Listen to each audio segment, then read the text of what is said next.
Megavan everyone. I am Melvalan Urgalan. I am here to show you some more Misty Mountain, and we're going to start immediately with the Battle of Rosgobel, where we have quite a few goblins. They have Bjorn shield bearers, Bjorn warriors. They are going to be a bit of a nuisance, and then mostly farmhand units, which also have been the uh, the target of some attrition for quite a while. So we're going to fight the battle, of course, and I think that if we can shut down the shield bearers and the Bjoring warriors quite quickly, I think it's going to work out fine in favor of us. If we cannot shut those two down, I think we're going to take quite a heavy losses. So we need to do that. Now, they attacked us, so we can actually go on the defensive, which is exactly what I'm going to do. I do like this hilltop right here. I think it looks quite good. That hilltop's not too bad either, actually, right there. And in fact, I actually don't know which one should I choose. I'm going for this one. Is it better? If we move here, I think it's better, so I'm going to take this one. We're all going to stand there for now. Start the battle. Pause. Actually, that's way worse, isn't it? Because they are coming from there. Okay, so we have one archer unit. Those are the stronger units, so that's where we're going to focus Archer Fire. That's also where we're going to focus our the bad Goblin infantry. Like so. And we are going to have our Mountain Oak Hunters ready and waiting as well. Then, to face this onslaught here, we are going to put our Goblin infantry, which are more aggressive. And I'm going to start with you to protect there. You are going on the flank there. The flank there. We need our Chanters. Chanters to go right there. Our General is going to aid on this side as well, and this final unit is going to flank even further to this side here. And go. And hopefully we can do enough damage to the Anduins so that we actually win.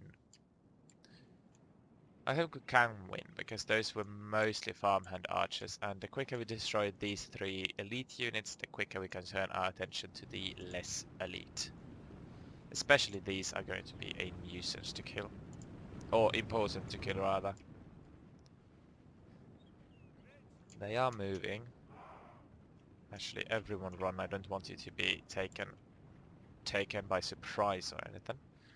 So now fire at them.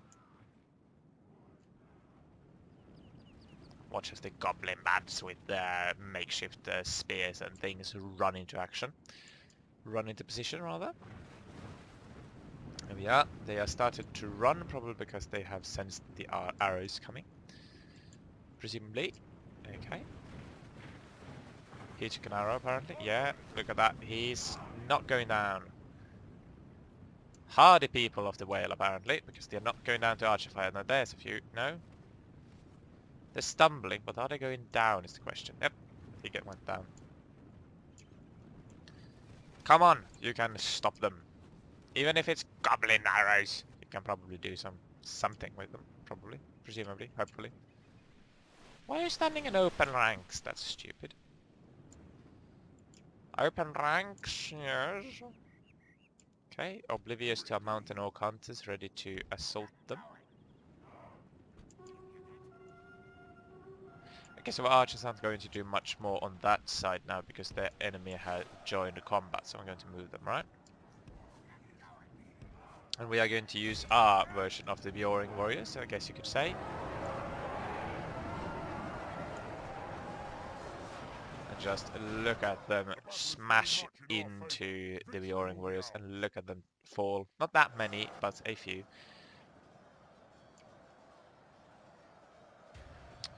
A few. Okay, Woodman Warriors are not strong, but they are quite uncontested there, so we need to move some of our goblins around, I think. Yep, get going. Now the question is, are our mountain encounters better with a 10, 9 and 7 than 8, 7, 8? And those are better in defense, but the defense comes from some armor. We have no armor. Meaning that their, where is it, effective against armor, stat is completely useless against us, whilst we still get a little bit of a boost against them. Even if they only have 4 armor, it still either cuts that in half or doubles our damage, one or the other. I can't remember which one it was. We are indeed firing at that enemy. And we need to attack the Woodman Warriors. Save our 25 goblins. Go, go, go! Goblins! Sticking with their spear swords there. Okay, good. They are going down slowly. Good, good, good. Those are not. Oh, okay. It's gonna be a tough fight, I can tell you that much for sure. Sure. For some reason they seem to be going in that direction. Interesting. Legions Unleashed!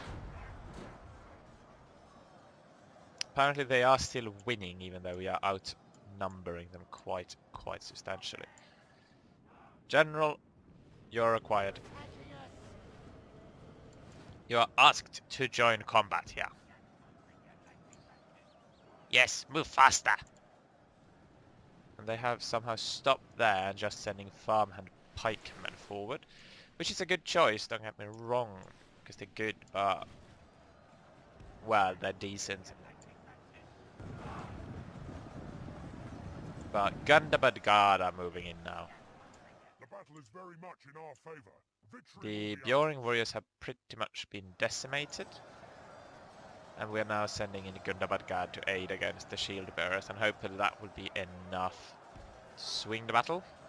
And indeed it does seem to be, because they have already started to become shaken. Okay, now we just need to concave around against them. You're going to be protected a little bit. Skin change. Ooh, those are strong. We need to converge really many units on them. Actually, no. You go there. They will probably skirmish away when we get close, so that's my hope anyways. So, okay, the Woodman Warriors are still fighting somehow. The Bjoring shield bearers have indeed broken. And that's why we're going to reposition ourselves to take them on head on. The battle is very much in our favor. And you are going to move up here to flank them. Come on, goblins, you can move quicker. The mountain hunters can take care of the Woodman Warriors. They will rout before they know what hit them.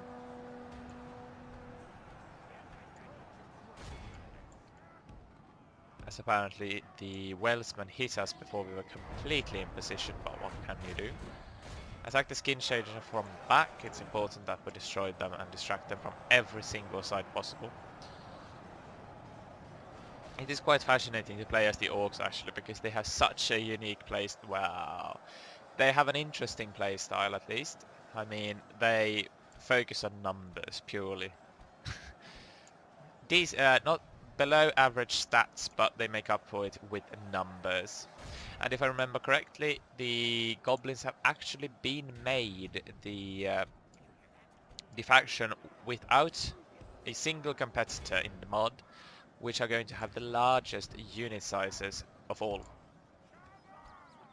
So I think that's pretty cool. Okay.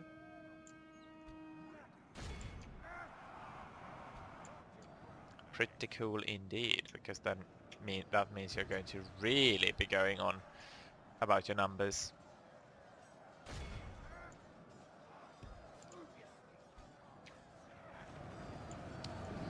On a different piece of trivia, I have actually finished the first changelog video, and you will be able to see it as soon as the mod leader Arahir starts his own version 2.0 campaign, which should be Rune, and he should start it I don't want to give it a time, but he should start it soon, TM, hopefully.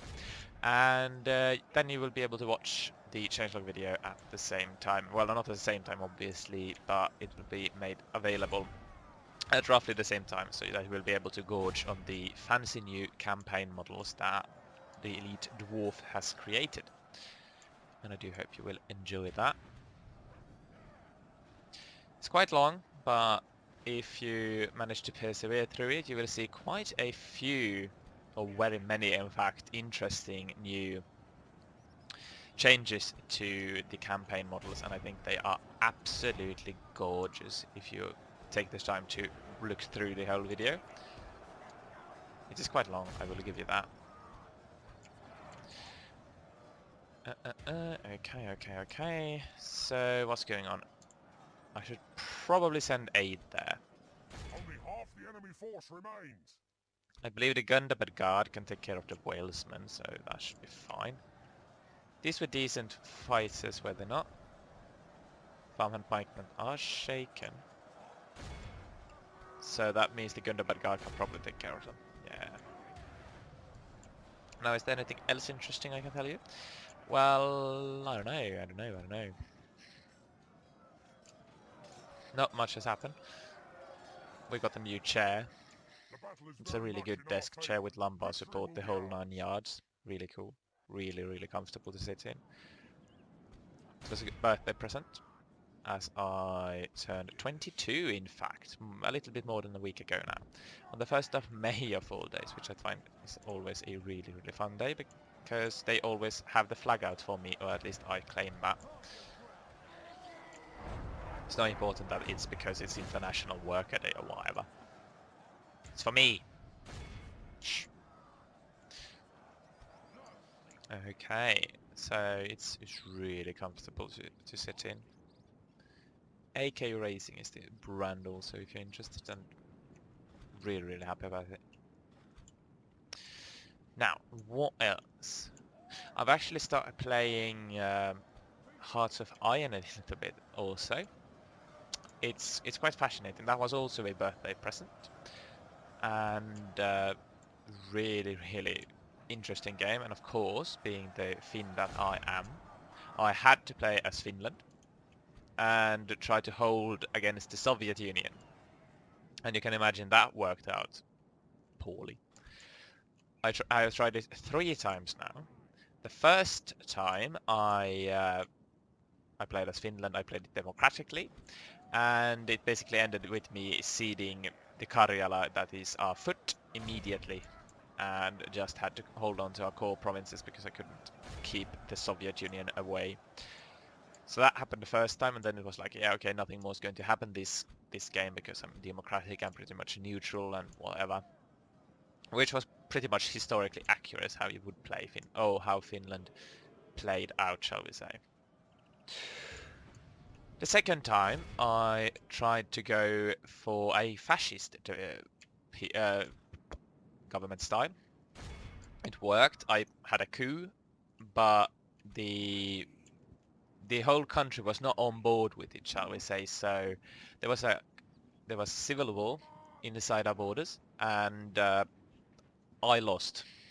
The fascists lost because I did some poor tactical management and lost our victory points, and we lost due to our national unity being a little bit too low.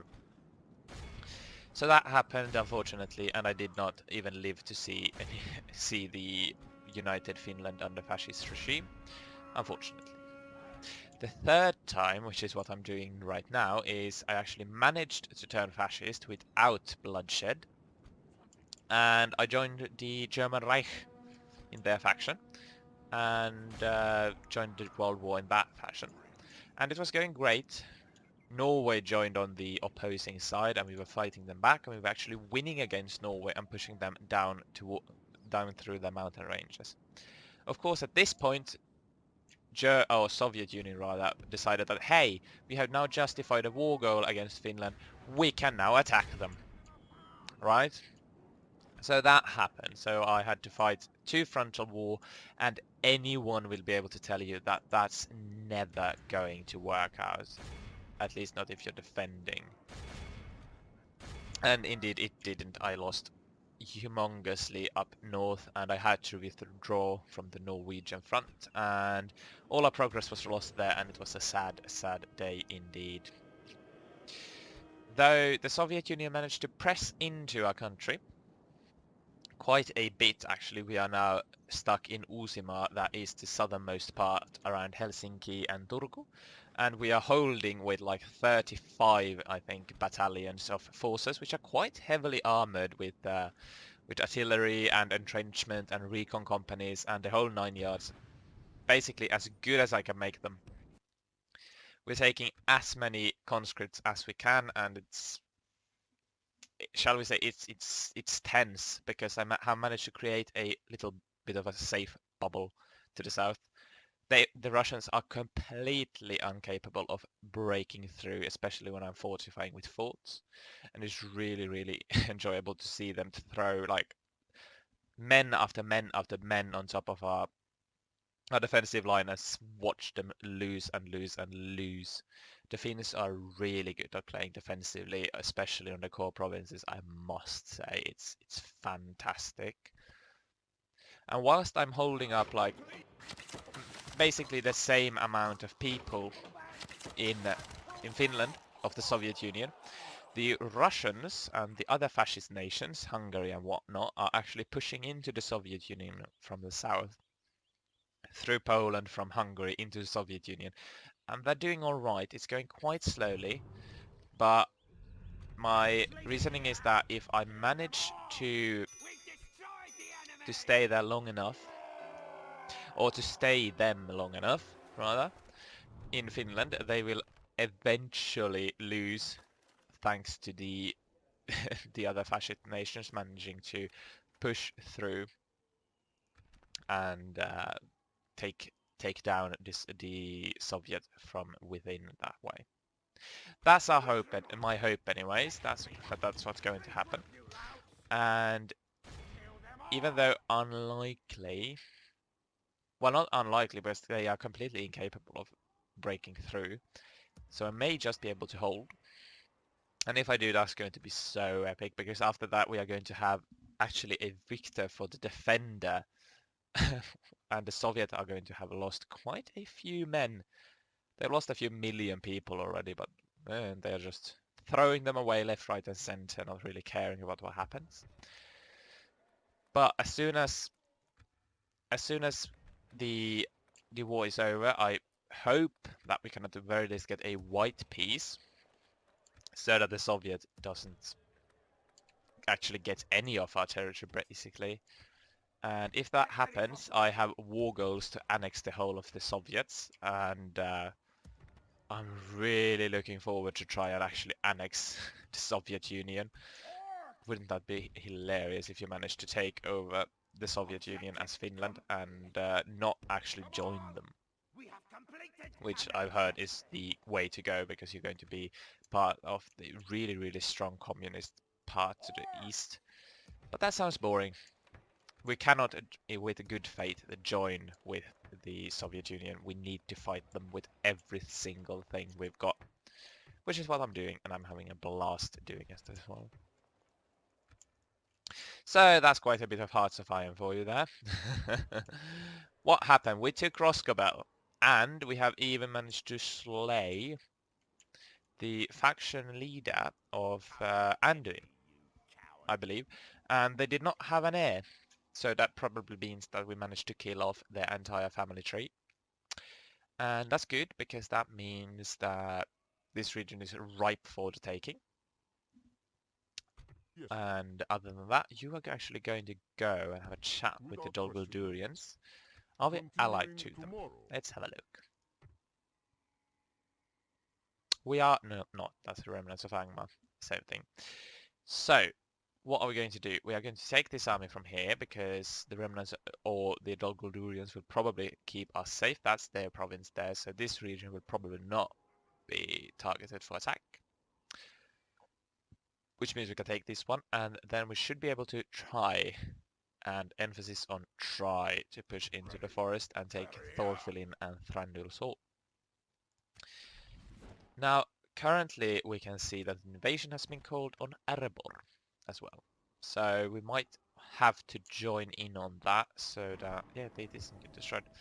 So that so that Sauron doesn't hate us too much, and we might actually be able to call an invasion at one point or another. So I need general, basically. Do I have any? There you go. No sleeping here. You're the general now, and you're going to take quite a few goblins with you. In fact, you're going to take one of those as well.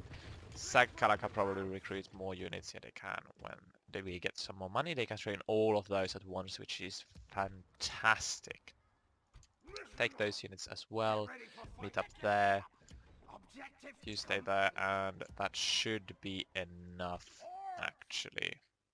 Those units need to catch up as well, but that should be enough. And I'm going to send that against the Ereborians. This may be a stupid idea, by the way. Throwing units away trying to take an Elven settlement when we could go there, but no, we're going to besiege it. Let's also hope that Karas Galathon is going to stay there, or the elves of Karas Galathon are going to stay and not do anything.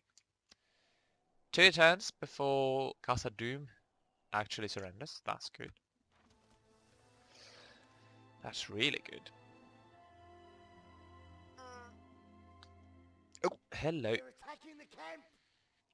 The Darien dwarves are not giving up. They want Danesoul, probably because of its name. And they cannot even go for Rakkeberg, which I find really, really hilarious.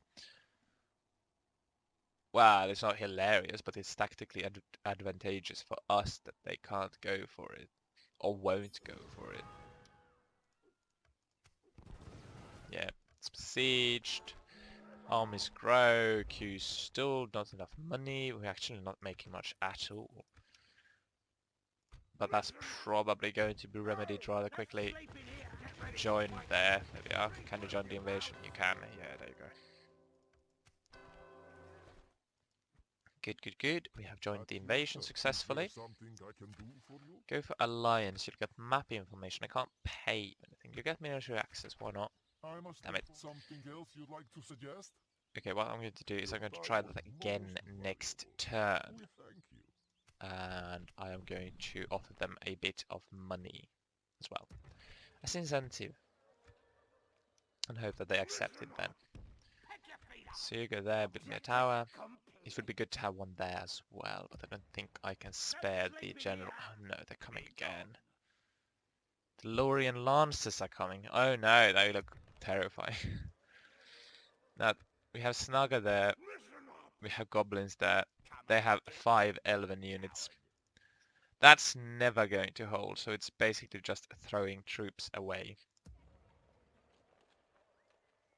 What we need to do is make a massive army from Casa Doom when we have it, and march into Lothlorien and take it. But that I can't do yet, so I need to send troops to Fenberg. And I'm not going to waste your lives there in Forodrine. You're going to move away. Destroy the Leather Tanner. Go for very, very high attack rate. See if we can't get them to rebel and move the Snug out of there as well. We're basically going to destroy it, salt the earth and the whole 9 yards, and then, oh, they are all training. Fantastic.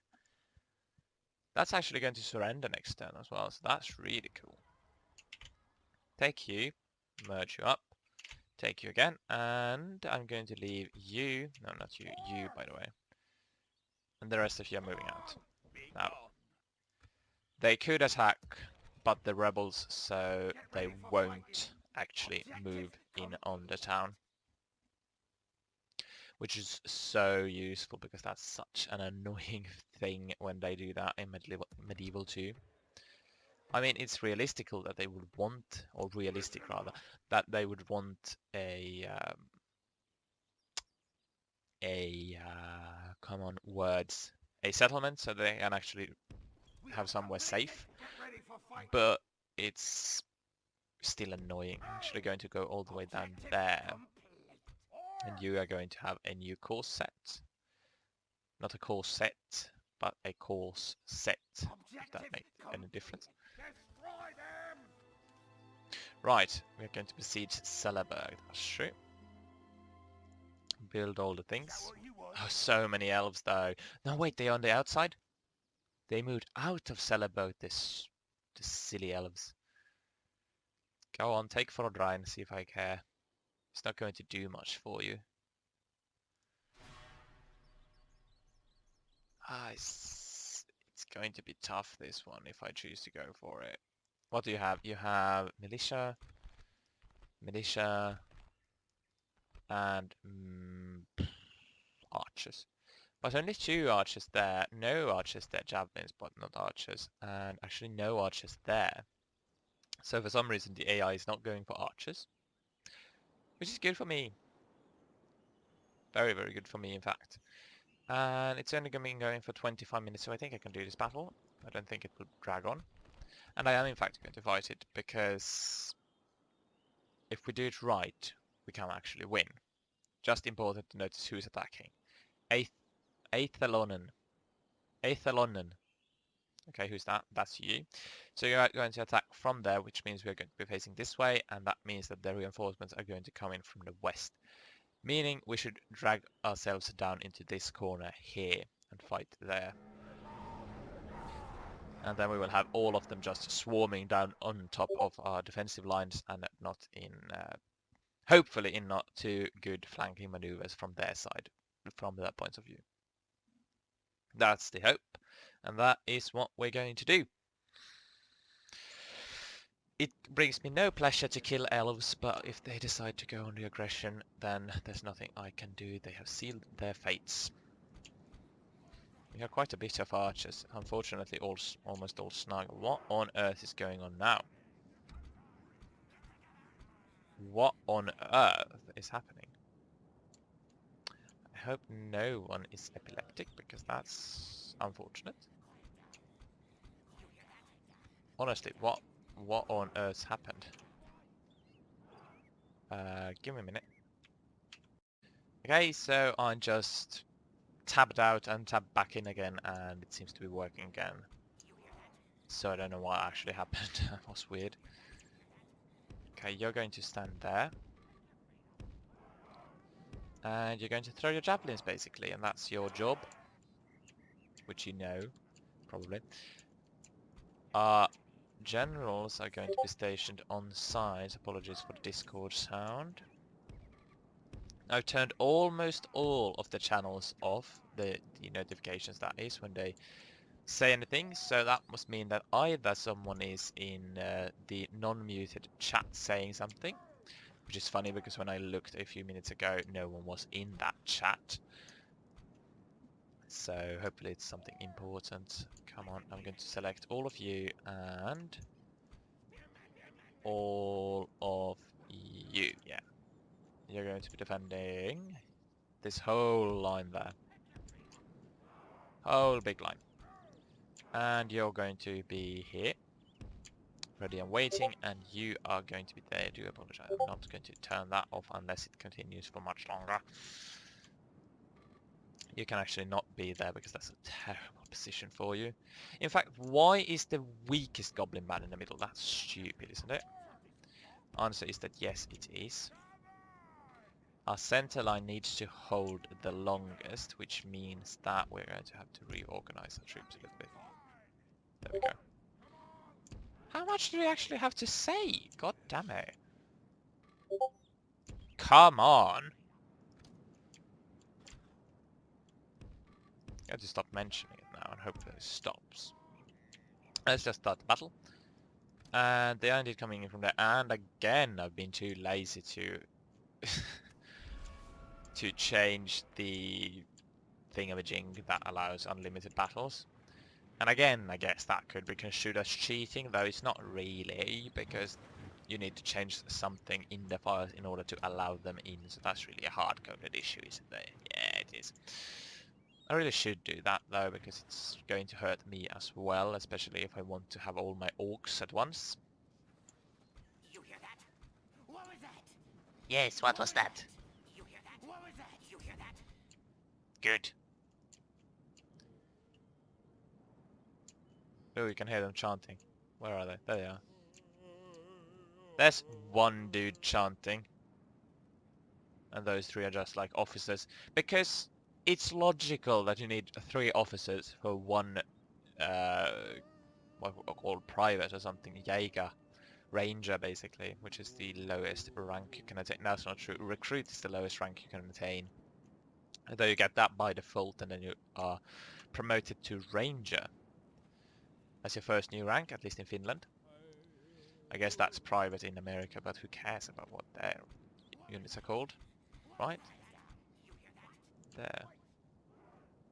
It's ranger, and then it's corporal, and then it goes to undersergeant, then sergeant, then oversergeant.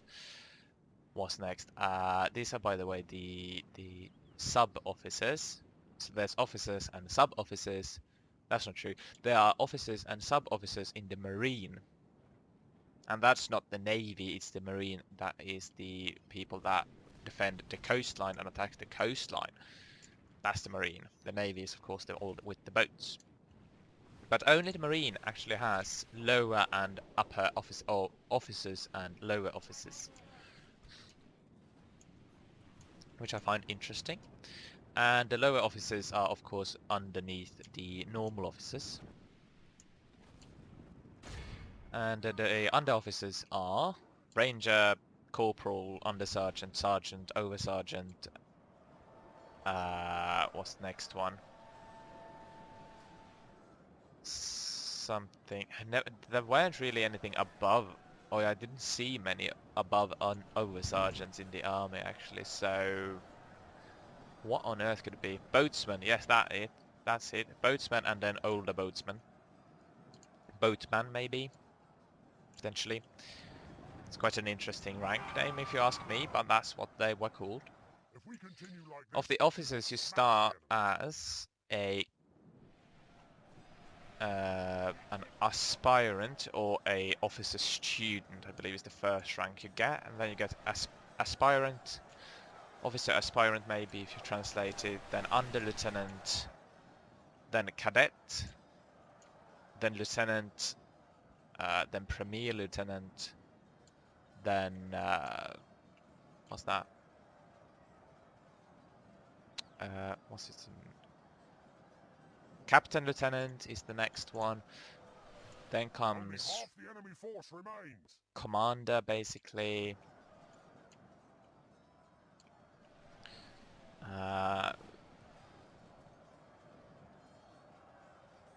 Then the difference of commander, it's wait, hang on.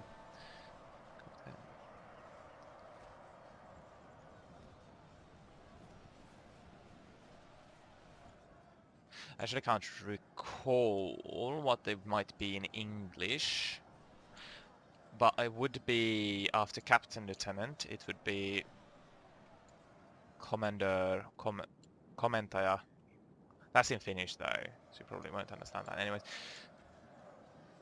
in any case, after captain lieutenant, there are 3 ranks before you attain the rank of admiral or general if you're in the army. The ranks are of course differently named if you are in the army as opposed to the marine, so that's just there to add a little bit of extra confusion. But now I'm really confused. What were they?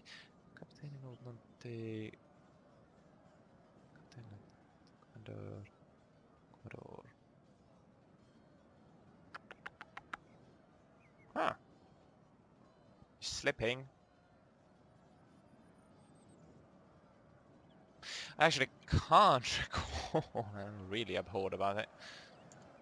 It's really, really annoying. But as you can see, this battle is... Well, we're basically just waiting for them to come to us. No, there's more units coming from there. That's bad. That's really, really bad. Reposition, quickly!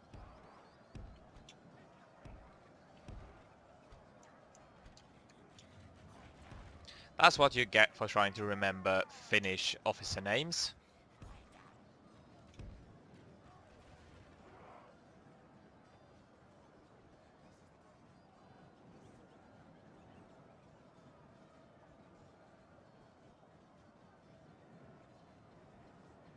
And they're probably different in English in any case, so... I mean, wouldn't probably tell you anything if I actually just told you what the ranks were called.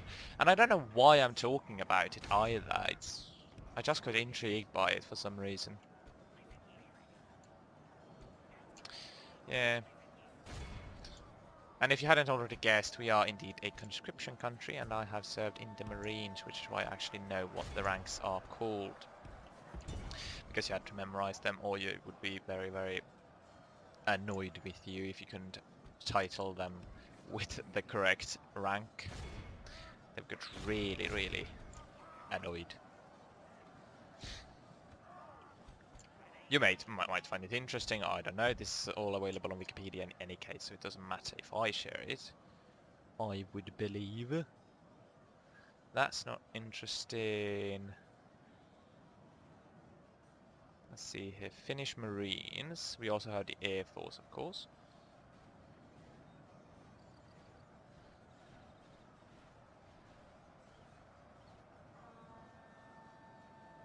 I don't know why I'm so obsessed with this at the moment, but for some reason I am. And as you can see, it's going really, really poorly. Ah, there they are, Finnish military ranks. This is what you get for not actually caring, but we need to throw our units into the battle no matter what your assignment was. You can't afford to just stay back if you're archers, because the elves are going to slaughter us if we allow them. Oh. What we need to do is throw every single unit against them. Presumably in some kind of smart formation, but you can't be choosy. Oh, actually we slaughtered their general, there you go. Ah, there we are, and they've even gone ahead and translated them for me, so that's even easier. Okay, so it's petty officers, in fact, that they're called, not lower officers. Who knows what they're called in English anyways. But it's petty officers and officers. They have lost half their men. And it goes as seaman apprentice, seaman, petty officer third class, petty officer second class, petty officer first class, chief petty officer, senior chief petty officer, and master chief petty officer. That's the petty officers. And those were the ones we really dealt the most with, because they were our foremen and they told us what to do, basically. And then of course we have the navy officers, going from ensign, which is the alilutnantti eli underlieutenant, with lieutenant junior grade, lieutenant, lieutenant sergeant grade, lieutenant commander, commander, captain, commodore, rear admiral, vice admiral, and admiral, if you're at all interested. This is all available on Wikipedia in any case, so I don't know why you would be interested in me prattling them off. I should probably stop talking about it and try at least to do something in this battle. Presumably. Can you at least throw your javelins, please? I don't know, I just find the military system quite interesting. Not so much so that I would want to work full-time in the military, but it's nice when you get the chance to join for reserve of trainings, which is basically after you completed your conscription service. I lost a general, god damn it. But after you completed your conscription, they will occasionally call you back to reservist trainings, in which you will be basically taught new things which you were not taught during your conscription time, and it could be interesting because you might get to do things you never got to do during your conscription time, like fire some really big gun, get to pretend you're a spy, or, well, they're not spies really, are they? They're scouts basically. I was on a reservist training where we got to be trained as scouts, and oh my god, are they training a regiment. Really, really tough. It's really difficult if you want to become a scout. That's true. It's not difficult to try and become a scout. The training regiment, however, is brutal. And we were only there for a weekend, and I was exhausted afterwards. Mostly because we only got to sleep like 4 hours a night, or something along that nature. And it's really quite exhausting. But you get a newfound respect for them after you've actually tried their training regimen, because you were like, okay, the scouts, yeah, you say you have a very hard training regimen, but we can't know that because we haven't got to try it, and now we got to try it, so it's cool. And I'm of the opinion that if you get a more versatile education or training, you're going to do much better. If you know how the other units on the battlefield operate, you're probably going to do better because you know what you can actually expect of them.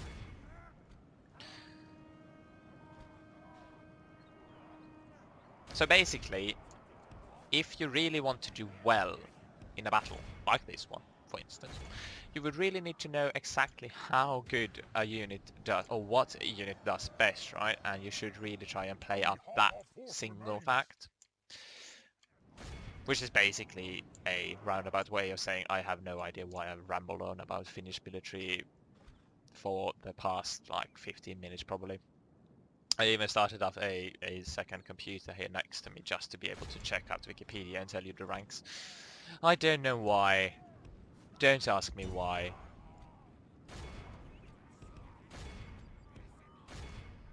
Just find it fascinating.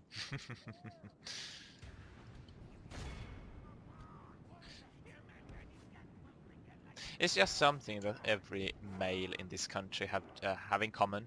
So if nothing else, if you have nothing else to talk about with anyone, which is quite likely to happen in this country because we don't small talk, like really don't small talk, and therefore it's sorry.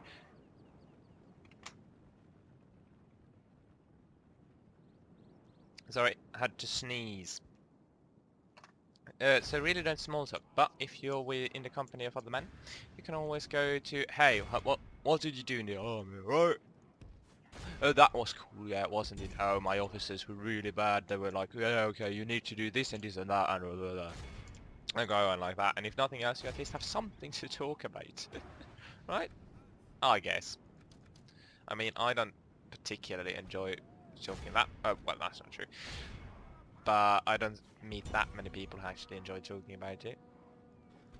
Or mostly it's because there are women in our friend circles, and since they've not been or not have had to be there, they can't relate, and therefore out of respect we do not speak of the things because they usually find it quite boring when we just try to speak of funny, quote, things we got to do in the army. There we are. We won. Only losing 56%, that's acceptable. Okay, let's work on that. Oh, there you go. Oh, we healed almost 10%. Lost half our forces. They lost quite a few themselves. Good, good, good. Worth it. So yeah. And that with that. And yeah, I simply find it enjoyable to talk about from time to time. Ah, reminiscing. I appreciate that many of you have no inclination as to actually be interested in the army. Probably a pacifist, a few of you, and I don't know. And if you are, that's fine. But what I don't understand is when you're in this country where conscription is law and you have to do your service, is when you decide that, no, I won't do service. Okay, that's fine. You don't want to be in the army. Fair enough. What I don't get is why you would, instead of doing your service or do the civilian service, which is basically you work for quite cheaply or by government subsidized money payments to some company. You work at some company and they basically don't have to pay you as much because the state, the Finnish government is paying for you. And it's basically just a good way to train. You can go do something like be a teacher or substitute teacher basically or something like that for a year. And do that, and it's called society service or something like that along those lines, and it's fine if you want to do that. I get that you don't want to carry arms, but what I don't get is when people choose simply due to the fact that you don't want to do weapon service, right? Okay, that's fine. You don't want to do that, you don't do that. But if you don't want to do civilian service either, and instead select to go to prison, because that's technically an option as well. If you refuse to do armed services and you refuse to do civilian services, which is your right, you will instead be incarcerated for half a year. So, I mean, is that really better? At least in the army you get to shoot guns. And I mean really cool guns. Bazookas is one thing as well. Anyways, you can be a conscientious objector if you want to, but I don't get why you would go to prison. An honor. You have something Honestly, to discuss with why us? would you?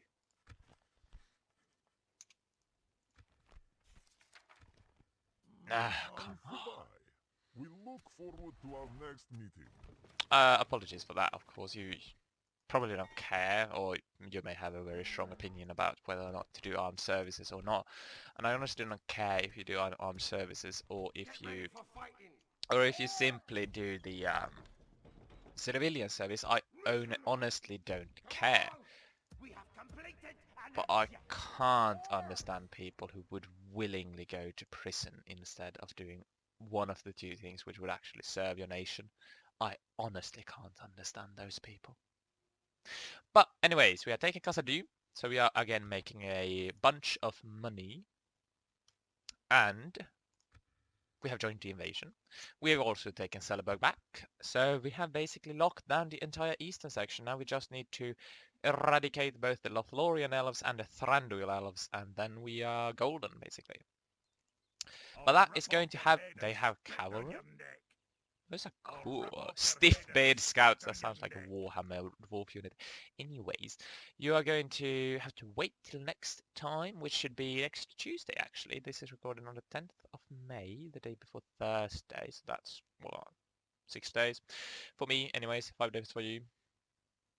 And we shall continue our conquest. But for now, I bid you all farewell. Thank you for watching, and see you next time.